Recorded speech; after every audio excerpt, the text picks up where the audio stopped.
Lunch. I'm Nisha Podar, and with me, as always, is Sonia Shenoy. Sonia, good afternoon. It's a congregation, actually, of a lot of factors really doing the rounds. Today, elections are starting, there is earnings season beginning, and then there are global cues not helping, and then the crude prices. All put together, well, markets are flat today. It's a lackluster trading session with all the key indices flattish at this point. In fact, advanced decline is also neck and neck, more towards the weakish side. It's Reliance Industries, HDFC Bank, which is really batting for the bulls. But the key ones which are really dragging down the markets, amongst the key ones are the metal as well as the IT counters, Sonia.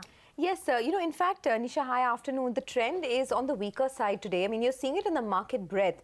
The market breadth is now in favor of the declines, and very similar to what happened yesterday. Post-noon, a decline started in the market. It's not fallen off a cliff or anything, but still, if you look at it, more than 1,200 stocks on the declining side. All indices are in the red, Sensex, Nifty, Midcap and Bank Nifty, and a lot of heavyweights exerting pressure now. So Infosys, TCS, HCL Tech, Yes Bank, Kotak Mahindra Bank, you name it, are all down about 1 to 2%. So keep an eye out on the market. This 11,600 mark is something that has proven to be a bit of a hurdle in the recent past. Looks like that could be the case today as well. But the much-awaited first phase of the 2019 Lok Sabha elections is here. After months of intensive campaigning by political parties, it's over to voters now. Today, the electorate across 91 constituencies in 20 states and union territories will decide the fate of 1,279 candidates. Let's now go across to our entire team for a ground check. Parikshit Luthra is in Rai Bareli. Archana Shukla is in Meghalaya.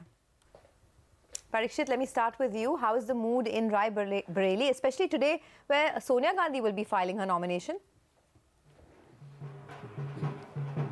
Well, very upbeat, and you can hear those holes, those drums behind me. A lot of sloganeering going on. It's very difficult to keep up your pitch over here because there is a lot of excitement among Congress workers. Naturally so, this is the bastion of Sonia Gandhi, Rahul Gandhi and the Gandhi family, the Congress party, ever since independence. But this time somebody is challenging him, and that is Dinesh Pratap Singh. And Dinesh Pratap Singh was a former aide of Sonia Gandhi from this region, an MLC from the area, somebody who helped Sonia Gandhi win elections, organize rallies, do the strategy for every poll.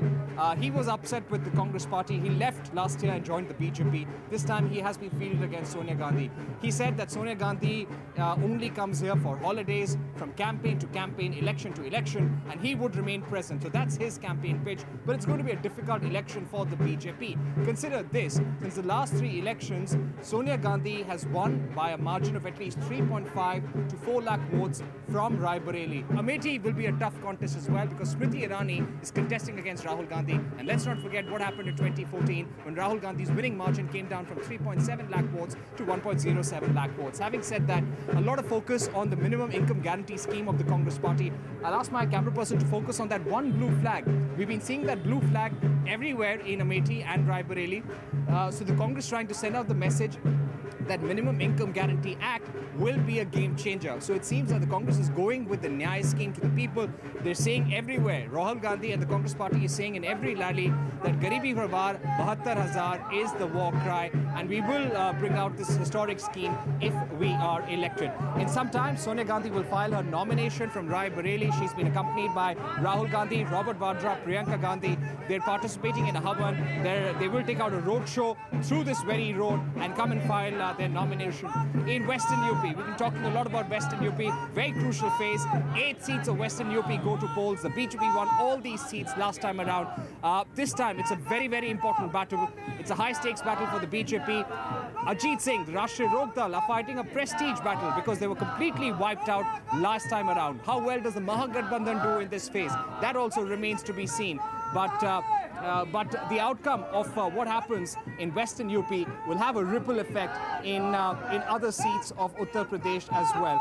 The Congress and the BJP hoping that their high-pitched campaigns in Amethi, Rai Bareli and other parts of Uttar Pradesh will have some sort of an effect on these 8 seats as well. The voting percentage, if you ask about it, is more than 24% till now, and the Election Commission is hoping for a good turnout from voters, both young and old. Back to you. Oh yes, we can get a piece of that excitement on ground from you, Parikshit, right there at Rai Bareilly, which is such an important constituency, and Uttar Pradesh on the whole is also very, very important. But not less important is Meghalaya. Archana Shukla is right there to give us the ground report from there. Tell us, Archana.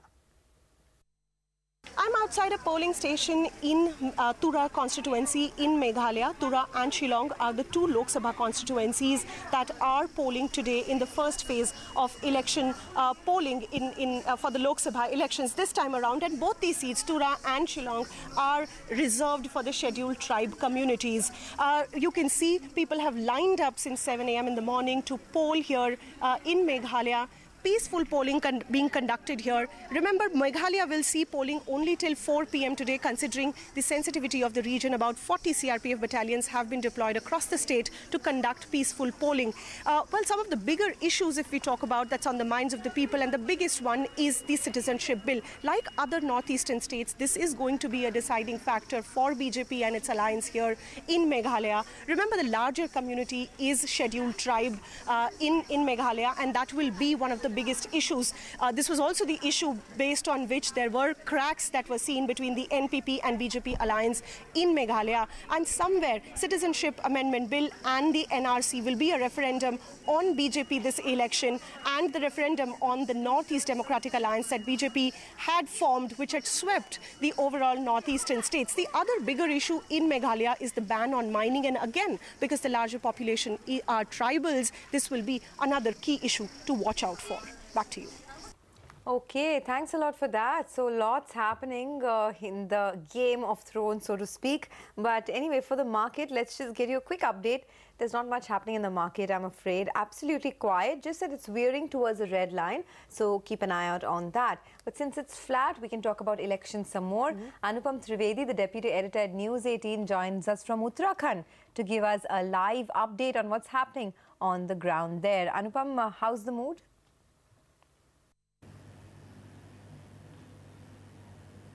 In fact, see, it is almost 1 p.m. now, and the reports we are getting is it has almost posed 25% in entire state. And see, there are only 5 states in 5 seats in Uttarakhand. But as far as seats are concerned, because we have an influence of UP politics as well, because 2 of the seats in Uttarakhand is Hardwar and the Udham Singh Nagar and Nainital Udham Singh Nagar parliamentary constituency. They share boundaries with the western UP. So there is a much of an influence of the western UP politics which goes out there. So these both seats are affected from their politics as well. Because as far as rest of the 3 seats are concerned, we can see the narrative of the nationalism narrative kind of which has been going on for quite some time.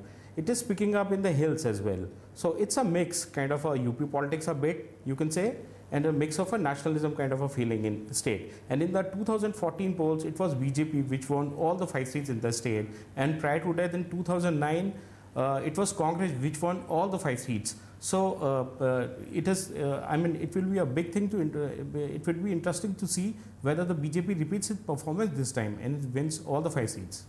All right. Thank you so much, Anupam, for getting us that insight coming in from Dehradun live on CNBC-TV18. All right. With that, also remember, with the onset of Lok Sabha elections, as India begins voting, Google commemorates the mega event by featuring the inked fingers doodle on the web page. Now, the doodle can be further hyperlinked to a how to vote explainer article and process of voting at the polling booth intended to educate the citizens.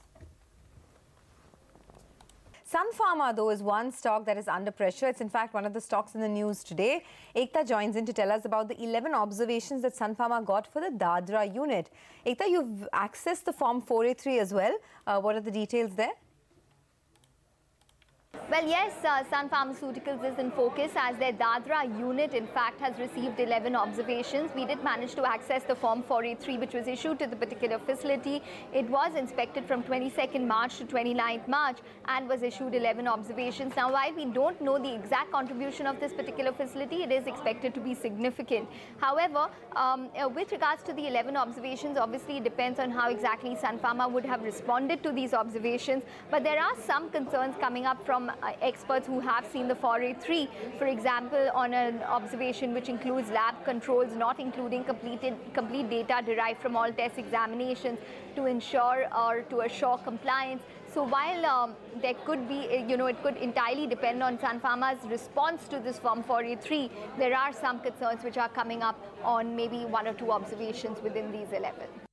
All right. Thank you so much, Ekta, for getting us all the details on Sun Pharma. Looking at the markets, well, it has been very flat, but Nifty is in the green right now. In the last few minutes of trade, it has really gained about 10 odd points. So that's one thing to look at. In fact, Sun Pharma has lost a little bit, has actually gained a slight bit, trying to recover from the low point of the day. So that needs to be marked as well. Jet Airways, that's another counter that is on our radar. And the airline has received 4 expression of interests, with Air Canada seeking more time to submit its EOI. Ritu Singh has been tracking that development very, very closely and joins us with all the exclusive details. So Ritu, who all are interested in Jet Airways? Well, Nisha, at least 4 private equity players and no strategic players, unfortunately, that have come forward to express an interest in Jet Airways so far.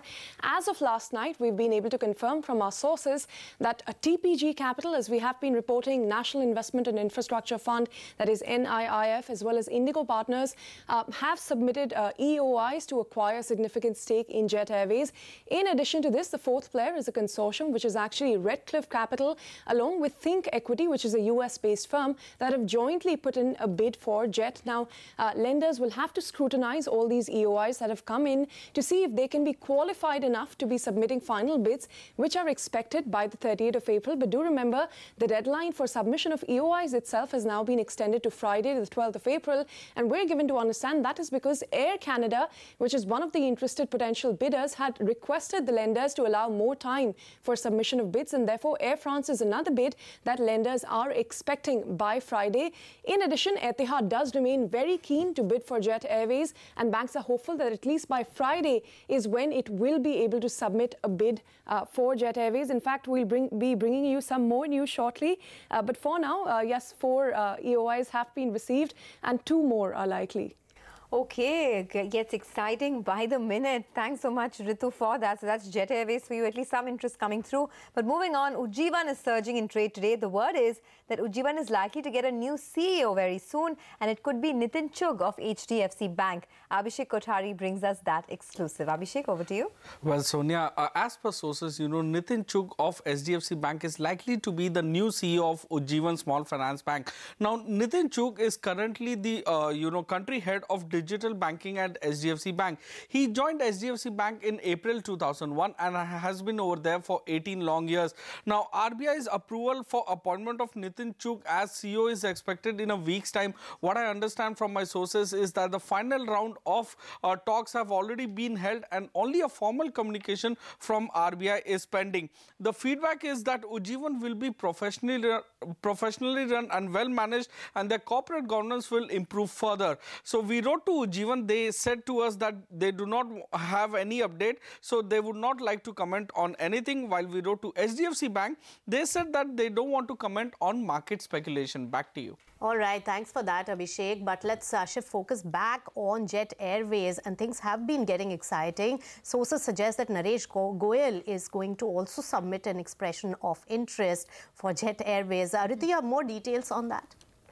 Well, yes, Naresh Goyal, who was asked to step down as chairman of Jet Airways on the 28th of February by the lenders, is back in the race for Jet Airways. Do remember, he still controls about 51% stake in the airline, even though now... to give up hope, right? Absolutely. In fact, he's pledged 26% stake with PNB, which we just heard, in order for lenders to be able to release that interim funding of 1,500 crore rupees, which, by the way, has still not been given. But even as that is in the works, we're given to understand that he is likely to submit an expression of interest to regain control of Jet Airways as early as today itself, if not by tomorrow. Remember, tomorrow is the deadline, as we have been telling you. Do remember, as per the revised terms of the EOIs that SBI has now clarified, not only can a new investor acquire up to 75% equity stake, they can also look to rejig the loans and bring in fresh loans to acquire stake in the company. Perhaps that is the route that Naresh Goyal may look to take.